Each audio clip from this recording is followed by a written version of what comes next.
40ஆம் ஆண்டு பிப்ரவரி மாதம் 18ஆம் தேதி பிறந்த தோழர் சிங்காரவேலர் அவர்கள் ஏறத்தாழ 86 ஆண்டுகள் தமிழகத்திலே வாழ்ந்து 1946ஆம் ஆண்டு பிப்ரவரி மாதம் 11ஆம் தேதி மறைந்தார். ஒரு 100 வருடங்களுக்கு முன்பாகவே பொது உடைமை கருத்துக்களை தமிழகத்திலே விதைத்தவர் தோழர் சிங்காரவேலர் அவர்கள்.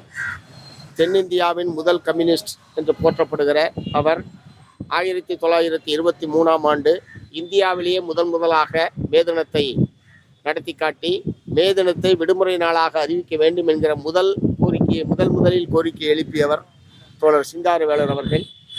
சமத்துவம், சாதிய வேறுபாடுகளுக்கு எதிராக, சமத்துவத்திற்காக, அறிவியல் கருத்துக்களை பரப்புவதற்காக, மூட நம்பிக்கைகளுக்கு எதிராக வீரியமிக்க கருத்துக்களையும் கட்டுரைகளையும் எழுதியவர் தோழர் சிங்காரவேலர் அவர்கள். மீனவர் சமூகத்திலே பிறந்திருந்தாலும் அனைத்து மக்களுக்குமான தொழிலாளர் நலனுக்காக தன்னுடைய வாழ்நாள் முழுவதையும் அர்ப்பணித்த தோழர் சிங்காரவேலர் அவர்களுடைய சிந்தனைகளை சிறமேற்கொண்டு செயல்படுவோம்.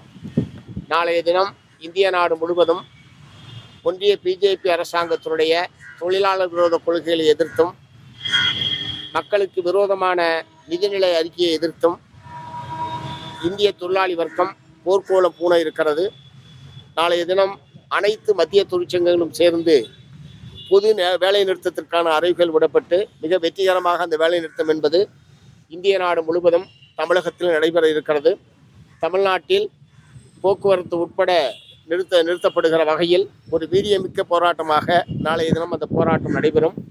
தமிழ்நாட்டில் உள்ள திமுக தலைமையிலான மதச்சார்பற்ற ஜனநாயக முற்போக்கு கூட்டணி நாளை மாலை தமிழகத்தை புறக்கணித்திருக்கிற ஒன்றிய பிஜேபி அரசாங்கத்தை கண்டித்தும், மக்கள் விரோத பட்ஜெட்டை கண்டித்தும் நாளை மாலை தமிழ்நாடு முழுவதும் நடத்திருக்கிற ஆர்ப்பாட்டத்திலும் மார்க்சிஸ்ட் கம்யூனிஸ்ட் கட்சி பங்கேற்கும்.